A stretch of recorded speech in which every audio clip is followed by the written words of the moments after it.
Saumya education seated class में मैं Sunaina ma'am आप सभी का स्वागत करती हूँ। कैसे हैं आप सभी? उम्मीद करती हूँ कि आप सभी बहुत अच्छे होंगे।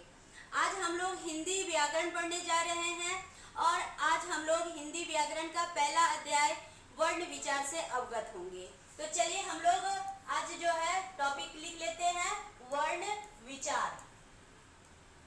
तो क्या स्टूडेंट आप सभी को पता है कि भाषा की सबसे छोटी इकाई क्या होती है? तो भाषा की सबसे छोटी इकाई ध्वनि कहलाती है, ठीक है, या फिर हम इसे वर्ण कहते हैं, ठीक है। और वर्णों के समूह को हम क्या बोलते हैं?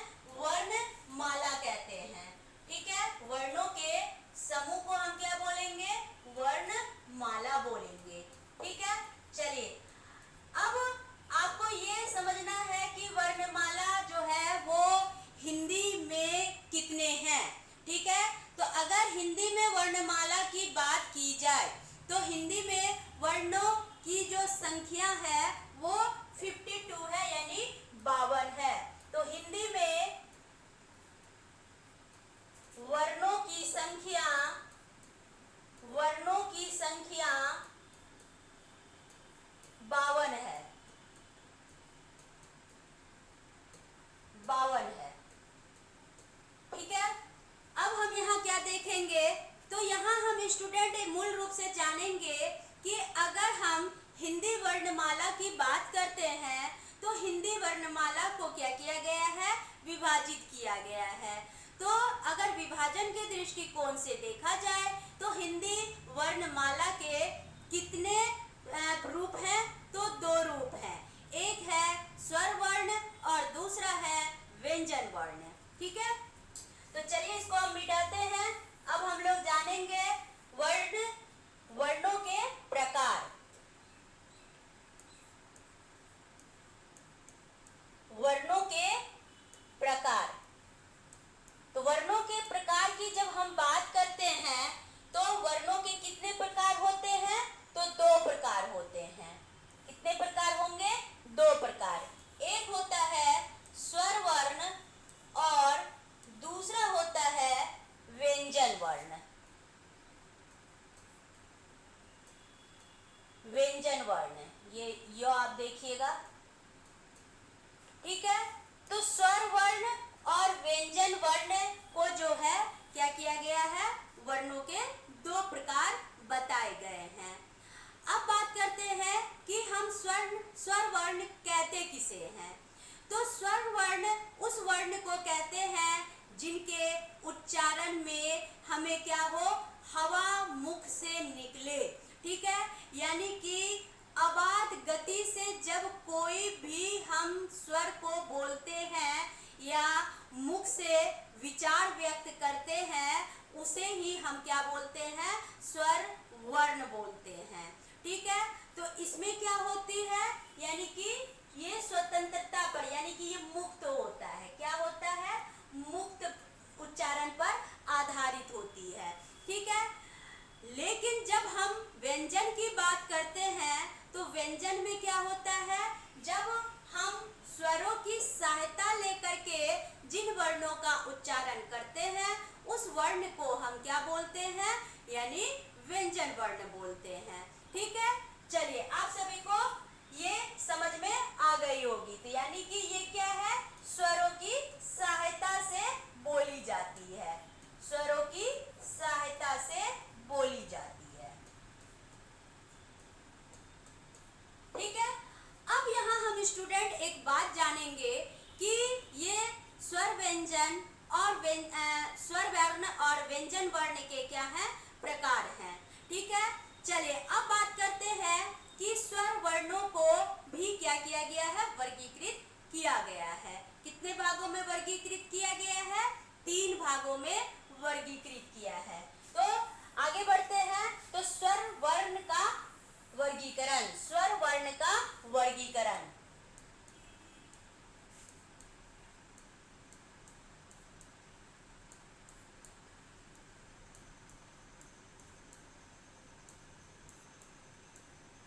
तो स्वर वर्ण का वर्गीकरण 3 तरह का है, जिसमें कि सबसे पहला है मूल स्वर। मूल स्वर,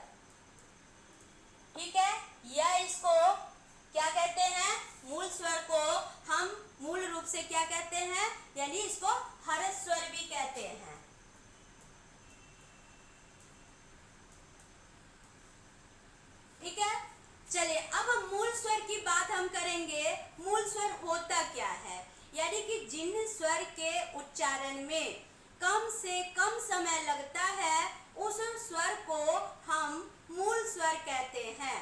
ठीक है, जैसे कि क्या हर्षई, हर्षऊ, री, तो ये सब में क्या है कि इसको बोलने में जो है अन्य स्वरों की सहायता भी नहीं लेनी पड़ती है और इसे बोलने में भी आसानी होती है, तो इसलिए ऐसे स्वर को हम मूल स्वर या हर स्वर कहते हैं। ठीक है, तो इसको हम जैसे कि एग्जाम्पल दे देते हैं। ठीक है, जैसे हर्षई, हर्षऊ, फिर उसके बाद हम क्या देंगे, उसके बाद हम री। ठीक है, ये सब क्या है, यानी कि इनको बोलने में किसी का यानी किसी अन्य स्वरों की हमें सहायता नहीं लेनी पड़ती है। चलिए अब हम लोग दूसरा आते हैं संधि स्वर। मूल स्वर के बाद हम दूसरा क्या स्वर बताएंगे, संधि स्वर।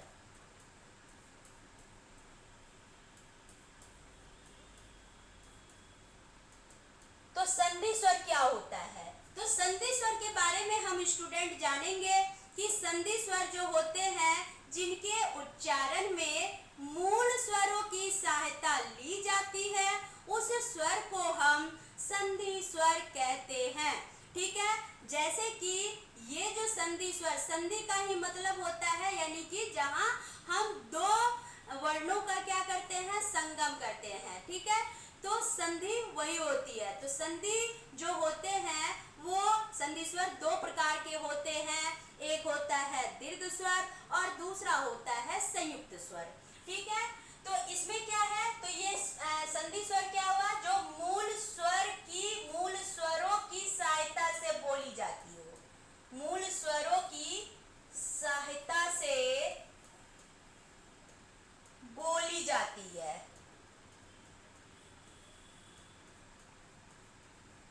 बोली जाती है। ठीक है, चलिए यहाँ तक आपको कोई दिक्कत नहीं होनी चाहिए। तो जैसे कि हमने बताया कि ये जो संधि स्वर होते हैं तो ये संधि स्वर दो प्रकार के होते हैं। ठीक है, चलिए आगे बढ़ते हैं, इसको इरेज कर देते हैं।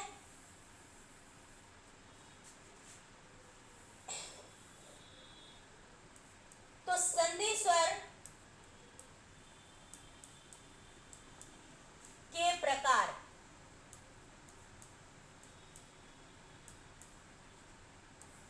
ठीक, तो संधि स्वर के प्रकार की अगर हम बात करें तो इसके कितने प्रकार होंगे, दो प्रकार होंगे, एक होगा दीर्घ स्वर और दूसरा होगा संयुक्त स्वर।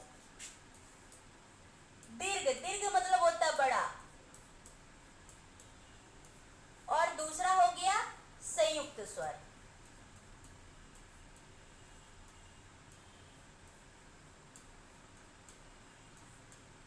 संयुक्त स्वर। अब दीर्घ स्वर क्या होता है इसे हम देखेंगे। तो दीर्घ, दीर्घ का मतलब होता है स्टूडेंट बड़ा, तो इसका मतलब होता है कि जितने भी स्वजातीय स्वर हैं, ठीक है, यानी कि एक ही स्थान पर बोले जाने वाले जो स्वर हैं इसको हम सजातीय स्वर कहते हैं। तो ये स्वजातीय स्वर के जहां संयोग से निर्मित हुए स्वर को ही हम दीर्घ स्वर कहेंगे। ठीक है, जैसे कि क्या, अ प्लस आ बराबर आ, जो कि क्या है, एक मतलब कि कौन सा स्वर है, जो कि एक मूल स्वर है। ठीक है, चलिए, तो दो मूल स्वर को जोड़ने से क्या बना, आ क्या है, स्वर है लेकिन दीर्घ स्वर है।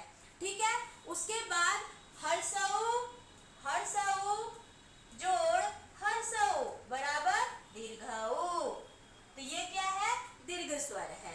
ठीक है, समझ में आ गई आप सबको। अब हम लोग दूसरा बात करेंगे संयुक्त स्वर की। तो संयुक्त स्वर वैसे स्वर होते हैं जिसमें कि विजातीय स्वर, विजातीय यानी कि एक जैसा नहीं, ठीक है, विजातीय स्वर यानी कि जो विभिन्न स्थानों में बोली जाने वाले स्वर होते हैं तो विजातीय यानी कि अलग अलग मतलब कि जोड़ अलग अलग स्वरों को जब क्या किया जाता है, जोड़ा जाता है, संयोग किया जाता है, उसे ही हम क्या बोलेंगे, संयुक्त स्वर बोलेंगे। जैसे कि क्या, जैसे कि अ प्लस हर्षई, ठीक है, जोड़ते हैं इसको अ प्लस हर्षई, तो ये भी क्या है, ये दोनों सेम नहीं है, दोनों क्या है, अलग अलग जाति से है, ठीक है, तो बन जाता है ए, बन जाता है ए, ठीक है, समझ में आ गई। उसी तरह और भी हम दूसरा भी एग्जांपल ले सकते हैं, जैसे कि अ प्लस ए बराबर ए, ठीक,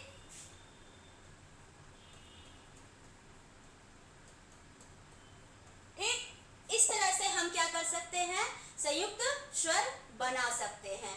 और भी आप ले सकते हैं, जैसे कि अ प्लस हर्षऊ बराबर ओ, ठीक है, अ प्लस हर्षऊ बराबर ओ, अ प्लस दीर्घऊ बराबर औ। तो इस तरह से आप क्या कर सकते हैं, संयुक्त स्वर बना सकते हैं। समझ में आ गई। तो हमने क्या देखा कि स्वर जो होते हैं, स्वर के हम लोगों ने दो प्रकार यानी दो भेदों को देख लिया, एक मूल स्वर या हर्ष स्वर, और दूसरा हम लोगों ने क्या देख लिया, संधि स्वर देख लिया।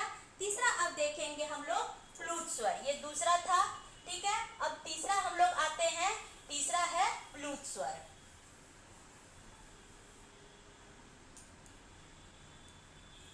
तीसरा है प्लूत स्वर।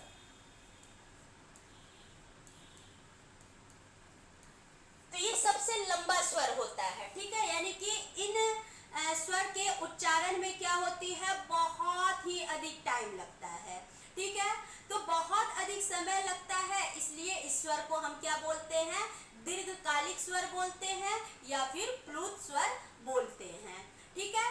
अब हम क्या करेंगे, जैसे कि इस प्लूत स्वर में जैसे कि हम क्या देखते हैं, ओम, ठीक है, या नमः, या फिर हम लोग शिवाय, तो जो जो लंबे लंबे जो हम लोग शब्दों को बनाते हैं, तो ये सब जो है क्या है, प्लूत स्वर के अंतर्गत आते हैं। जैसे राम, ठीक है, राम बोलते हैं ना, राम, इस तरह से राम, ठीक, तो ये क्या है, ये यानी कि बोलने में क्या लग रहा है, लंबा समय लग रहा है, ठीक है। तो किसी को पुकारने या कोई नाटक मंचन करने में या कोई संवाद को बोलने में जब हम क्या करते हैं, इसका प्रयोग करते हैं, ठीक है।